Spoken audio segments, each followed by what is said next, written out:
Welcome back to Who's at the Chef's Table with Chef Dan. This week, your hosts, Chef Dan and Doris WithaD, sit down with General Manager Jay O'Hare and Chef Patrick O'Brien of the Field Irish Pub and Eatery in Fort Lauderdale, Florida. Part 3 of 4. What we do from our bar. Fashion. What was the old fashioned I had? You had the.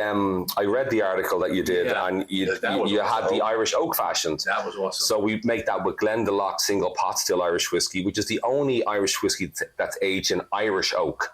Okay. So they fell oak trees from the Wicklow Mountains. They make Irish oak barrels. Mm-hmm. They number them, and the number of the barrels and the trees all go onto the bottle. Because all oak that you get in whiskey, right, or wine or whatever, it's French or American, right? So this is Irish oak, has a unique flavor profile, and it's single pot still Irish whiskey, which is, the most unique expression of Irish whiskey, which has a spice to it, and it cuts through. It's a little higher proof, so it's great for an old fashioned. But then we elevate that by making a Guinness oleo sacrum, which is it's like a fancy simple syrup, right? So it's like a sweet syrup, but it's made from orange peel. Right. And once the orange is peeled, within about 90 minutes, the essential oils are gone. But in oleo sacrum, you capture them with sugar. So you let them sit with the brown sugar overnight, and the oils go into the sugar. And then from that, we use that lovely maraschino cherry syrup that you get from the Amarena cherries, and also Guinness. And we make a Guinness oleo sacrum. So it tastes like Guinness, cherries, and orange. But that bright orange that you can only get right when you peel the orange, it goes into the drink much more than you can get with orange bitters or an orange. And it's that flavor you got coming through mixed with the Irish whiskey that makes it unique. Now, we do a great American old-fashioned too, but, When I ordered it, Jordan said, you should try this one. He got that one right. He described pretty much what you described. Yeah. He described it to me, and I was like, when she came back in it, because we had people coming in. Yeah. She came back. I'm like, try this. Yeah. Yeah. Oh, it smelled amazing. Yeah. I could not believe how just succinct it was. Yeah.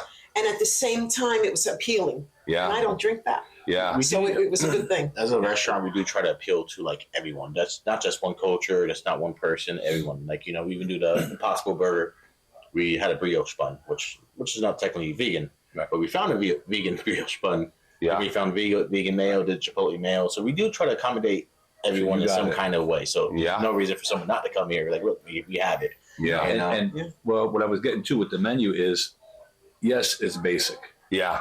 But it's good. Yes. Yeah. And as a chef, you know what I mean? When you go to these places and they, this infused, that infused, and you look at it and you're like, okay, that might be a steak, but is it really? Yeah. After you do all this stuff to it. We're not trying to reinvent the wheel. Right. You don't need foie gras and these fancy high-end ingredients. If you make great mashed potatoes and, you make great shepherd's pie, and you make crispy fish and chips with like the best American Pacific cod that, our cod is actually not only caught in Alaskan waters, but it's processed in Seattle. Which, most cod in the world goes to China or Russia. Right. It's processed. And by the time you get it back, it's full of water and it's not so good. The Pacific, it's a big, long, boring story. It's a cleaner cod. It is, but in seafood, there's a lot of fraud that goes on. So they'll say it's, Pacific cod or it's Alaskan cod. And it is, but it's not. It's like how you get the... what do you call it? The octopus, where they catch it in Chile and they send it to Portugal. And then they process it in Portugal, and then they sell it as Mediterranean octopus. There's a lot of fraud that goes on that people don't really realize in this business. People want, most people's vocabulary with seafood is it fresh? Well, sure, our cod isn't fresh because no one has fresh cod in the world, but we know it's the best cod you can get in the United States. So when you start with something that good, you're going to have the best fish and chips. All you got to do is not mess it up in the fryer. You got to have clean oil. You got to have a great house-made batter recipe. That's something that Patrick's just remade recently, to make even crispier. And so it's these small things. So it's not a fancy dish, but you get a great fish and chips, and that'll change your life. Yeah, it's good. That's the whole. Oh yes, that's what I'm saying. It's basic, but it's good. I mean, that's what it comes down to. Honestly, we're not mashed potatoes. We pride ourselves on our mashed potatoes. Now, you're gonna laugh. We peel. That's the first. No, they're thing. Excellent. That's the first thing. That's one of the things I check. Yeah. And that was when I got my meatloaf. I went like that, and I go, they're real. Mm-hmm. I always test. That's one of the things I try. Yeah. It's hard to judge how much mashed potatoes we're going to use a day because, I mean, every day is different. You never know what's going to happen. But we cook potatoes every day. I mean, we pay someone 60 hours a week just to cook potatoes. We cook them, and we cook them every day, and we don't anything left over. We don't reuse. We fresh mashed potatoes every day on a shepherd's pie. It's fresh mashed potatoes on every dish. It's a lot to keep up just to have fresh mashed potatoes here. Like it's you know, and if you're out of mashed potatoes, there's really there's no fast quick. Now fixing it is kind of like, well, we have no mashed potatoes, which is a problem, you know. That's an issue. Everybody wants it, so it's a full-time job just keeping up with mashed potatoes. You know, before like 2 hours before the end of dinner service, I ask, how many mashed potatoes do we have? You know, like, we need more. Okay, we get some more going now before it's too late. You know, so it's definitely. But believe it or not, people screw that up. Yeah. You know, we've been to places where we have, again, I just said an excellent steak, and I go like this, I'm like, they're out of the box. Yeah. I mean, you know, I'm like, a lot changes mashed potatoes. If it's too hot on the line for too long, it gets bad. If it's too cold, gummy. Yeah, We are experts. We know a lot of we have a masters in mashed potatoes. they get gummy if they're too long. If you're Yes. You know. It's a plethora of things that can happen wrong. So we know what your most popular dish is. Yeah. Now, what is your personal favorite? You're on, chef. Or better yet, like what? Let me ask you. Like what do you? What do you like, or what do you think people should order more of that you know that they will love if they try it? A Celtic brock, honestly. I came here on my Christmas Eve dinner with my family, and that's what we ordered. It's amazing. That's all I can say. Maybe try it. It's an experience. It smells great. There's really no seasoning besides salt on it, but you really taste the meat. And we have really good quality meat here. We strive for better quality meat. So it's definitely an experience between our fillets and New York strips here. Well, that's the thing is like, so the Celtic rock that he was saying is it's an 800-degree lava rock. It's nothing revolutionary like the ancient Celts, right?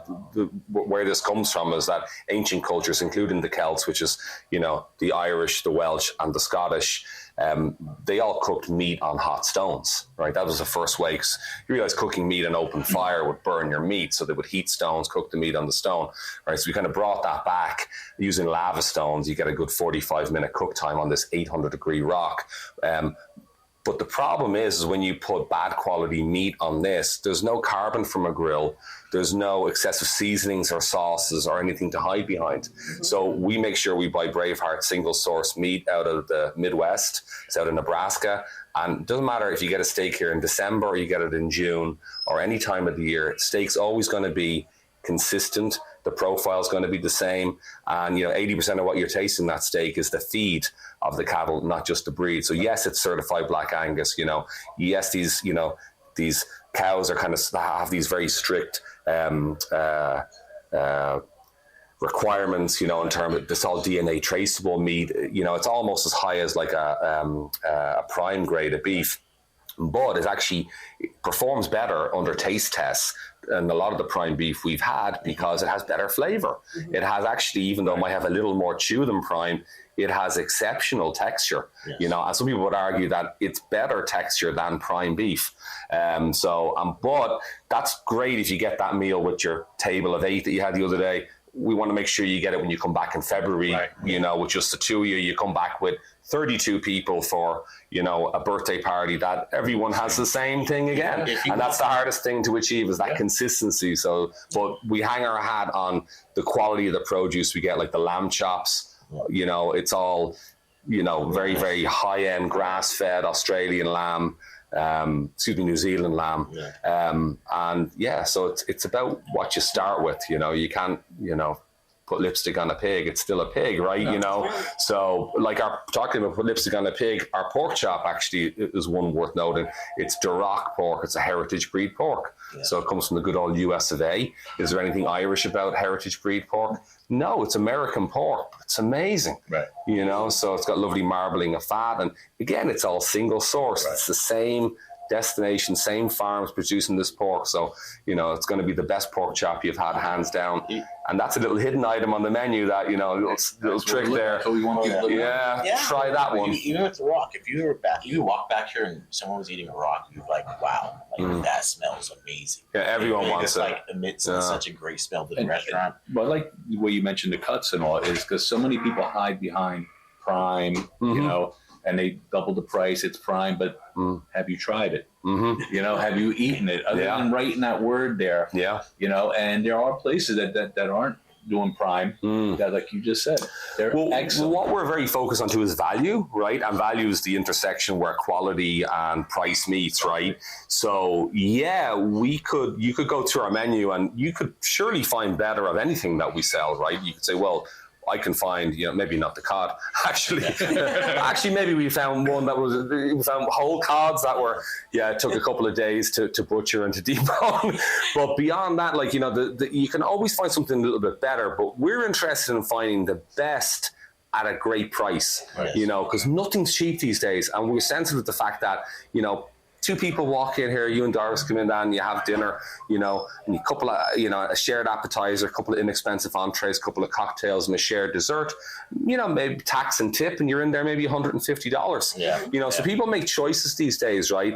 You know, where am I going to go? How much am I going to spend? And, you know, they might be back to you a few times a year, and we're happy that they're choosing to come back to us. I'm sorry, I'm trying to tap my microphone. But, you know, it's those sort of choices that people make. We want them to come back to us because they realize that we're giving them great value for money. You know, that not only was it a great steak, but it was a great price, you know, and although, you know, it might have been $45 a hard-earned money, it wasn't $45 for the prime steak, plus your $10 for your mashed potatoes, plus your this and plus your that, right? So we're giving, you know, and if that's out of your budget, we want to have something that's within your budget. You know, we want to have the chicken pot pie that's great American comfort food for $21. You know, so, and that, you know, you probably won't be able to finish. It's going to be too much food. Come back for it again. Yeah, and you'll bring half at home and have it for lunch. So we saw one, there was a place, we were talking with another chef, and we saw a menu somewhere. And was it a hen? It was a hen? A whole roasted hen. Now, watch the chef's face. A whole roasted hen, no sides. Was it $153? Yeah, that's a whole roasted hen. Hope they took the feathers off for that price. Yeah, right. No size. And like you just said, I would never. I don't care how good the hen is. Isn't the hen a bit smaller than the chicken? Is what I'm thinking. It doesn't sound like good value. That's dinner for one then. If I was paying attention and I ordered it and got it on the bill, I'd be like, this is a mistake. Where's the rest of the hen? I mean, 150. I mean, there's a lot of things that we can get for $150 something. It's hard to find places in value. And a hen, I'm like, what is that made of? You know, So. My question is, how did you find your way into the hospitality industry? Start with Jay, or we're going to start with Jay. So this is my 23rd year at the field. This is the first hospitality business that I worked in. I worked in another couple, while I was in South Florida as well, different bars and nightclubs and different things over my career. I'm actually a graphic designer by trade, and that's the world that I kind of came from. And I ended up in hospitality, being in a different country, and just, you know, being completely somewhere geographically different. So, you know, like a lot of people in our hospitality world, they kind of happen by chance by here, you know. Some people happen, you know, because it's their chosen career path. Some just kind of fall in here. They think like, oh, I'm at college, it's an easy way to make a bit of money. I'm at school, whatever. Some people, I need a job, I need to make money. And, you know, we always need chefs, we always need cooks, we always need servers and bartenders. So it's an easy business to kind of fall into, you know, but I think what makes us different is that the people that are here stay here, and then they end up becoming veterans in that business. But me, I become a veteran through my experience at the field, so I don't really have a long and storied career in this industry. So that's kind of my story, but I've been here in the United States. I'm from Dublin, Ireland originally. I originally started, you know, when I was 16, I was at McDonald's in the very beginning of things, and somehow fell into the restaurant industry and got addicted to it, like the high levels of stress and, you know, the adrenaline. Like I go home, I'm like, you're an adrenaline junkie. That's it. That's it. So it became a very like hate-love relationship. Like, oh man, this is gonna be a crazy night. I was like, that was so much fun somehow. You know, so I do enjoy it. It's like walking close to the edge of failure and always being managing to pull it back, you know? Yes. So I'm doing it well, you know, when things go wrong and no one knows, you know, and you're like, we did it. Like everyone had a great time. Everyone enjoyed dinner and they all have smiling faces and they don't sometimes know the struggles that it takes to get to that point. But like, you'll tell them, I mean, it's true. It's we hate that busy night. Yeah. But you hate that slow night a lot more. Oh, yeah. Because that busy night goes like this. Yeah. And then when it's over, it's like, wow, I did it. It's nice that, you know, we figure things out. Like, you know, Thanksgiving, so we have no vegetables. I'm like, no, we're going to have vegetables. I'll be back. I'll find one of the Jewish markets that are open on Thanksgiving. Yeah. I'll clear off the whole shelf. Everybody's looking at me crazy. I'm bags full of potatoes and, you know, asparagus and just, you know, making it happen. And and you feel great at the end of the night. There's never a no. Yeah. It's like, oh, we have no mashed potatoes or we have no this. I'm like, there is no. We'll figure this out. We're in the yes business, you know. Yes, you are. Yes, we are. You know, love it. We make people happy. It also became an addiction. Just the drilling, just the keep out. Every day is a new challenge, a new problem. There's a call out. Always something breaks, and like, how are we going to work without this? You know, it's always people don't understand that we make magic in there. Yeah. I mean, I had a dish machine break one time. I think it was the Labor Day or Memorial Day, and I fixed it with paper clips. Yeah. Wow. Well, I was gonna say, chefs become handyman, they become everything. They become everything. So every chef I've ever known, they always fix things. Always, you know, I'm like, how'd you learn how to do this? I'm not sure. You got a drawer with spare parts too? Oh, I got a tool. I had boxes and drawers. Yeah. It's like whenever that broke, give me another one of those. Yeah. Throw it in the drawer. I started taking things apart and like, okay, it's working now. I don't know what I did, but it's working. Yeah, that's it. I mean, that's what we have to do. And this is what it's about, the passion. Yeah. Okay? Passion. And helping people and serving them. But you love it. I mean, I loved it when the guy came back for the machine and he's like looking at it, he's like, who did that? I'm like, I did that. And he goes, that's supposed to be a chain. I'm like, yeah, it's 14 paper clips. It was Labor Day. Where am I going to get a chain on Labor Day? Oh, yeah. You know? It's always the days. It's always the days that like everything's closed. No, so you know what happened is I told him when he put the real chain in, I said, I looked at it about 8 inches. I said, give me 8 inches extra of that. Put that in a drawer. Yeah. Don't throw away your paper clips just yet. It's, you know, come in handy. You never know. But I mean, did you ever do anything else other than food?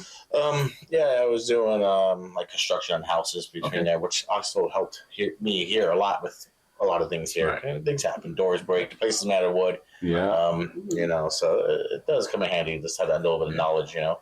The basic stuff, 100%. Patrick's, repaired a few hood systems and during dinner service on our roof at inopportune moments.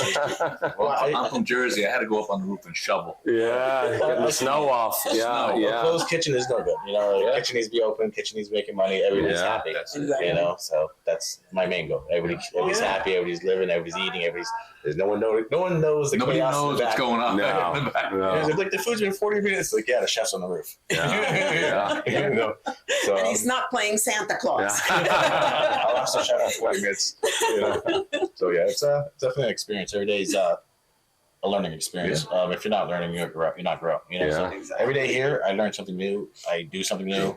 We have the benefits of doing specials, so like my possibilities of cooking anything is endless. You know, so we've done Lagastinos on couscous. We've done all kinds of things here. Yeah, which is amazing. Yeah, so we have a lot of fun with the specials. You know, cool.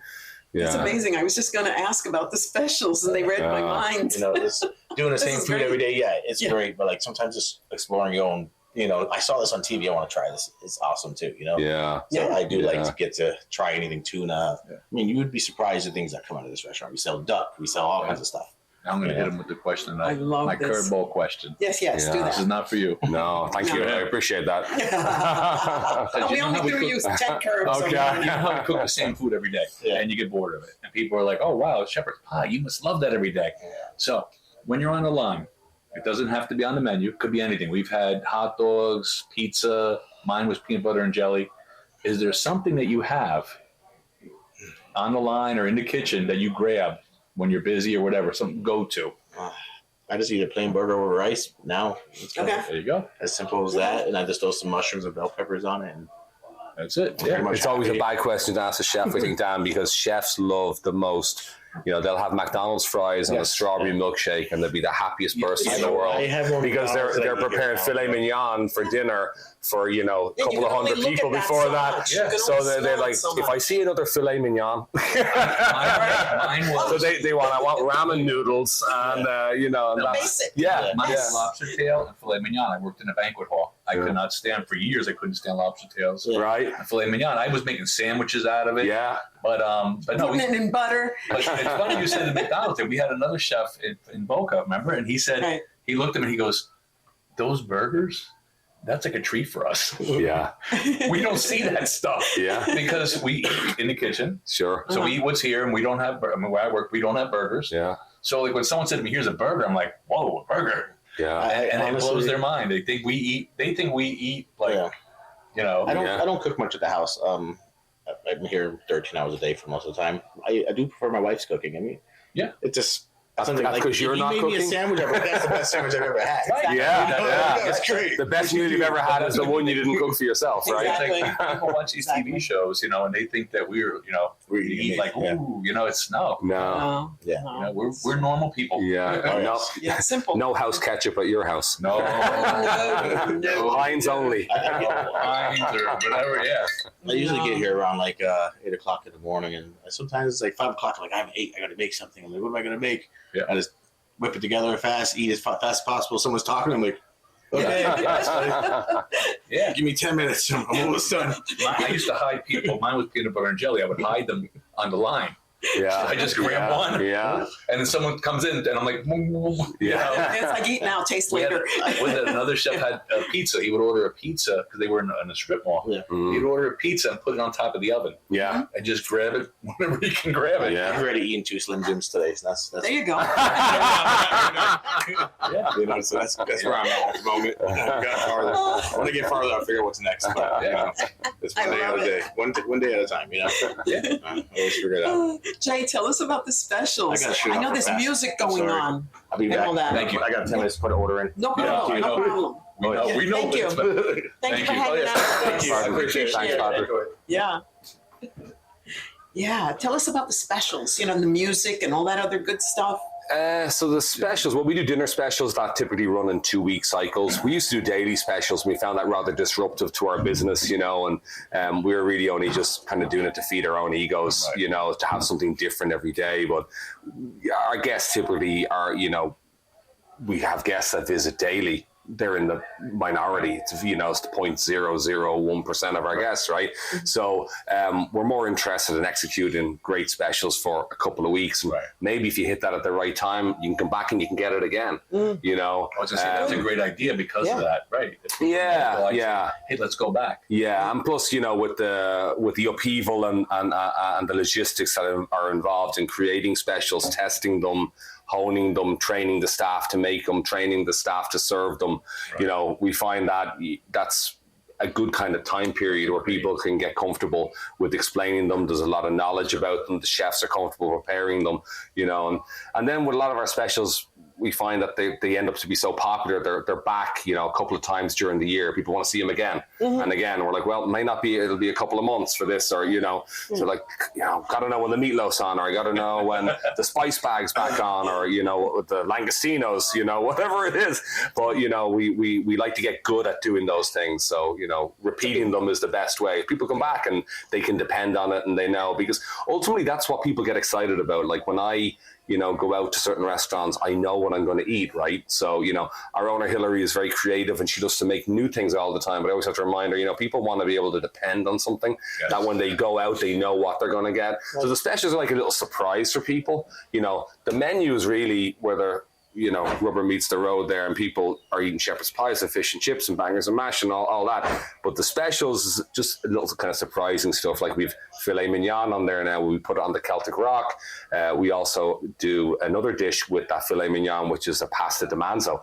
So we're making it like a meat pasta with a gorgonzola beef sauce in it, and actually, our old head chef, Patrick Green, said it was the best dish that he's ever eaten out of here.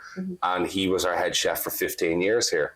So, when you get those sort of compliments, and we've had a couple of people say about that particular dish that that's the best pasta dish they've ever eaten, and that kind of excites Patrick and I, because we're not in the pasta business, we're in the Irish pub business. Right. But if we can execute perfect rigatoni, with perfectly cooked beef, with an amazing sauce, with some great Parmesan Reggiano, some nice garlic bread, I mean, that's happiness, isn't it? That makes me happy. So, so that's what excites me, is those new things. So it's not core to our identity, and it's not going to put us on the culinary map in the world. But in our little world of Broward County in South Florida, to be able to come to an Irish pub and have something that just surprises you like that, and you go, wow, how did I just have one of the best pasta dishes I've ever had? That's right. That's exciting. I find